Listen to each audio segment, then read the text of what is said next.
ಇನ್ನು ಈ ರೂಪಾಂತರಿ ಕೊರೋನಾವನ್ನ ಕಟ್ ಹಾಕುವಂತ ನಿಟ್ಟಿನಲ್ಲಿ ರೆಡಿ ಆಗ್ತಾ ಇರುವಂತ ವ್ಯಾಕ್ಸಿನ್ ಇದೆಯಲ್ಲ, ಈಗ ಆಲ್ರೆಡಿ ರೆಡಿ ಆಗ್ತಾ ಇರುವಂತ ವ್ಯಾಕ್ಸಿನ್ ಇದು ರಾಮಬಾಣ ಆಗುತ್ತಾ ಅನ್ನುವಂಥ ಚರ್ಚೆ ಇದೀಗ ಶುರುವಾಗಿದೆ. ಇನ್ನು ಹೊಸ ತಳಿಗೆ ಈಗ ಸದ್ಯ ತಯಾರಾಗ್ತಾ ಇರುವಂತ ವ್ಯಾಕ್ಸಿನ್ ವರ್ಕ್ ಆಗೋದಿಲ್ಲ ಅಂತ ಕೆಲ ತಜ್ಞರು ಹೇಳ್ತಾ ಇದ್ರೆ, ಕೇಂದ್ರ ಸರ್ಕಾರ ಇಲ್ಲ ವರ್ಕ್ ಆಗುತ್ತೆ ಅಂತ ಹೇಳ್ತಾ ಇದ್ದಾರೆ.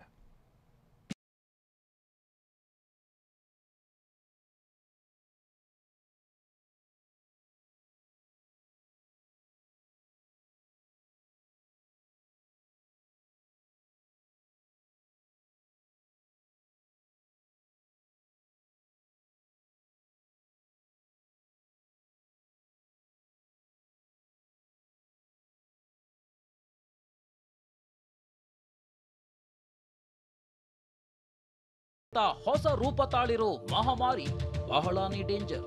ರೋಗ ಲಕ್ಷಣ ಒಂದೇ ಆದ್ರೂ ಅದರ ತೀವ್ರತೆ ಹೆಚ್ಚು.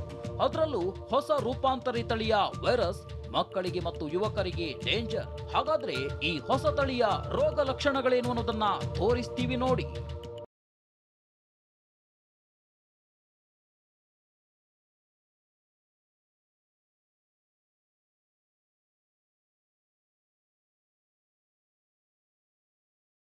ಹಸಿವಾಗೋದೇ ಇಲ್ಲ. ಇನ್ನು ಹಳೆ ವೈರಸ್ನಂತೆ ವಾಸನೆ ಮತ್ತು ರುಚಿ ಗೊತ್ತಾಗೋದಿಲ್ಲ. ಅಲ್ಲದೆ ಒಣಕಫ ಹೆಚ್ಚಾಗಲಿದ್ದು ವಿಪರೀತ ತಲೆನೋವಿಗೆ ತುತ್ತಾಗುತ್ತಾರೆ. ಸ್ನಾಯು ಮತ್ತು ಎದೆನೋವು ಹೊಸ ವೈರಸ್ನ ರೋಗ ಲಕ್ಷಣವಾಗಿದೆ.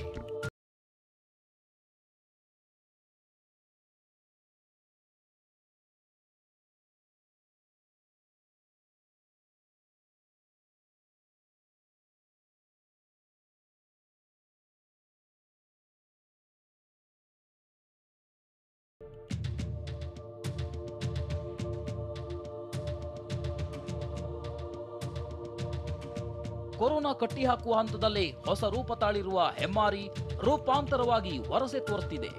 ಈಗ ರೆಡಿ ಆಗ್ತಿರುವ ಲಸಿಕೆ ಹೊಸ ತಳಿಯನ್ನ ಕಟ್ಟಿ ಹಾಕುತ್ತಾ ಅನ್ನೋ ಅಂದಾಜು ಇಲ್ಲ.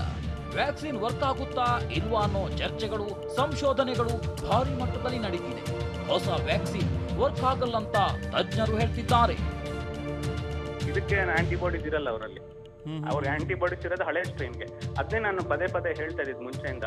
ವ್ಯಾಕ್ಸಿನ್ ಆಗ್ಲಿ ಇದಾಗ್ಲಿ ಏನೇ ಇದ್ರು ಹೊಸ ಸ್ಟ್ರೈನ್ಗೆ ಅದು ಕವರ್ ಆಗಲ್ಲ. ತಕ್ಕ ಮಟ್ಟಿಗೆ ಇಮ್ಯುನಿಟಿ ಡೆವಲಪ್ ಆಗಿರ್ಬೋದು, ಬಟ್ ಸ್ಟ್ರೈನ್ಸ್ ಚೇಂಜ್ ಆಗ್ತಿದ್ದಂಗೆ ವ್ಯಾಕ್ಸಿನ್ ಆಗಲಿ ಅಥವಾ ಹಳೆ ಪೇಷಂಟ್ ಯಾರು ಅವ್ರ ಆಂಟಿಬಾಡೀಸು ಅಷ್ಟಾಗಿ ಹೆಲ್ಪ್ ಆಗಲ್ಲ. ಏನಿದು ಹಳೆ ಸ್ಟ್ರೈನ್ಗೆ ಹೆಲ್ಪ್ ಆಗುತ್ತೆ. ಆದರೆ ಬ್ರಿಟನ್ನಿಂದ ರೂಪಾಂತರಗೊಂಡ ವೈರಸ್ ವಿರುದ್ಧ ಹೋರಾಡಲು ಈಗಾಗಲೇ ಸಿದ್ಧವಿರುವ ಲಸಿಕೆ ಕೆಲಸ ಮಾಡುತ್ತೆ ಅಂತ ಕೇಂದ್ರ ಸರ್ಕಾರ ಹೇಳ್ತಿದೆ. वैक्सीन जो हैं पाइपलाइन पे हमारे देश में और बाहर भी, ये इन वेरिएंट्स जो यूके में हैं और साउथ अफ्रीका में भी आए हैं, इनके अगेंस्ट काम करेगी.